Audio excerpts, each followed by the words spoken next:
Batu gamping terumbu adalah batuan yang terbentuk oleh koloni dari beberapa jenis binatang dan tumbuhan yang hidup di pinggiran laut dangkal.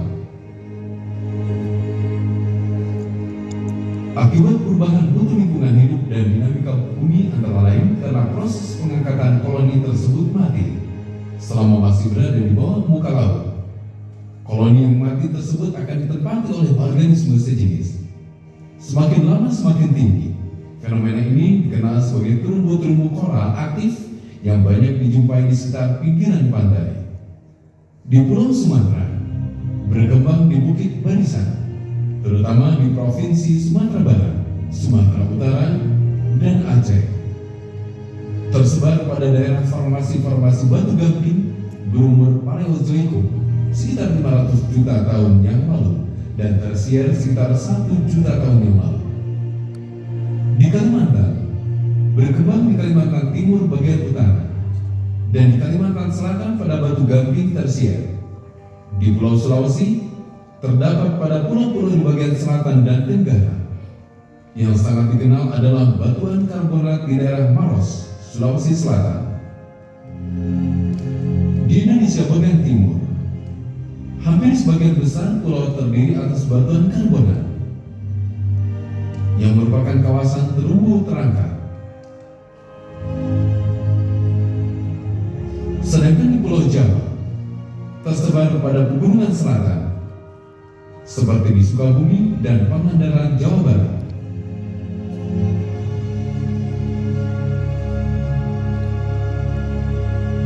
Karangbolong, Gombong Selatan.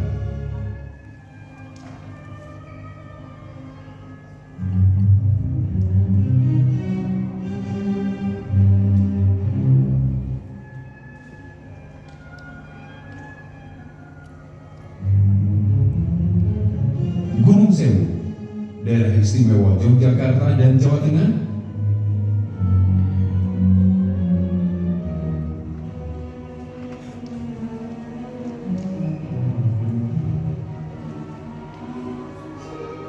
Serta di Pacitan, Tulung Agung, dan Campur Darat, Jawa Timur.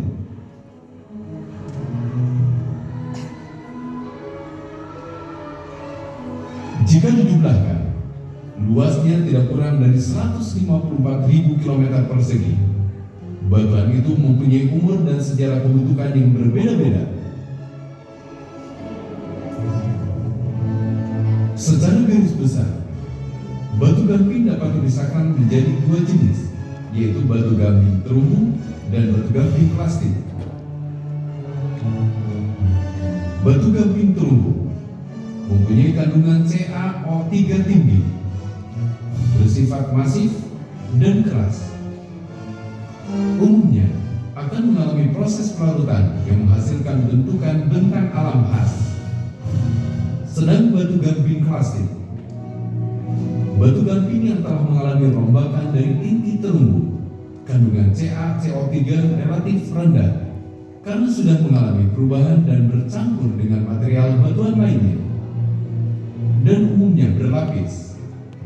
Walaupun mengalami proses pelarutan, tetapi tidak sebaik pada batu gamping terumbu.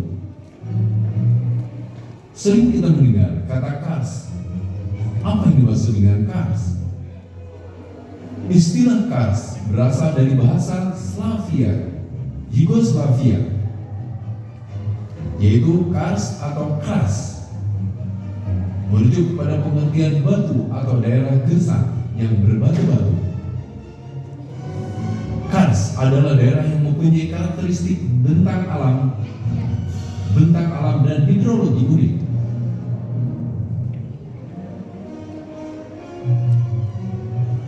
Terbentuk karena adanya kombinasi antara batuan yang mudah larut,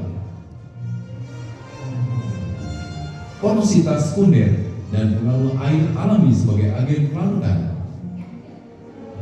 Sedang berdasarkan bentang alamnya, kars membentuk dua bentang alam, yaitu exokars dan endokars.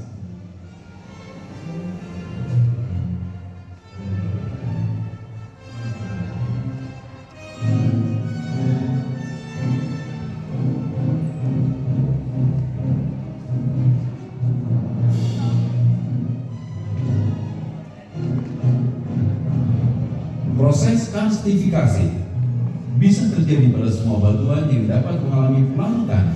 Namun, umumnya kars berkembang pada daerah yang didominasi oleh batuan karbonat dan akan menemui kondisi ideal jika batuannya adalah batu gamping murni, mengalami tektonik cukup intensif sehingga terbentuk retakan-retakan yang membuat adanya porositas sekunder, dan berada pada daerah dengan curah hujan tinggi. Proses pembentukan kars secara singkat diawali ketika air hujan turun. Setelah mencapai batu gamping, akan terus bergerak ke bawah menuju lapisan batuan yang lebih dalam. Peresapan dipermudah oleh adanya retakan atau rongga pada batuan. Air yang mengalami pengkayaan CO2 dan membentuk larutan asam karbonat akan mempunyai kekuatan melarutkan batu gamping sekeras apapun batuan tersebut. Akibat pelarutan pada retakan dan rongga, menyebabkan rongga tersebut semakin lebar dan besar sehingga kemampuannya untuk dilewati dan menampung air menjadi semakin besar pula. Proses yang menerus sepanjang ruang dan selama waktu geologi yang tersedia selanjutnya akan menciptakan sistem aliran sungai bawah tanah, sehingga jumlah air di kedalaman lapisan batu gamping menjadi bertambah banyak. Saluran sungai bawah tanah yang ditinggalkan oleh air akan membentuk lorong gua fosil. Hasil pengamatan tetesan air hasil pelarutan dari atap mulut gua Jati Jajar, Gombong Selatan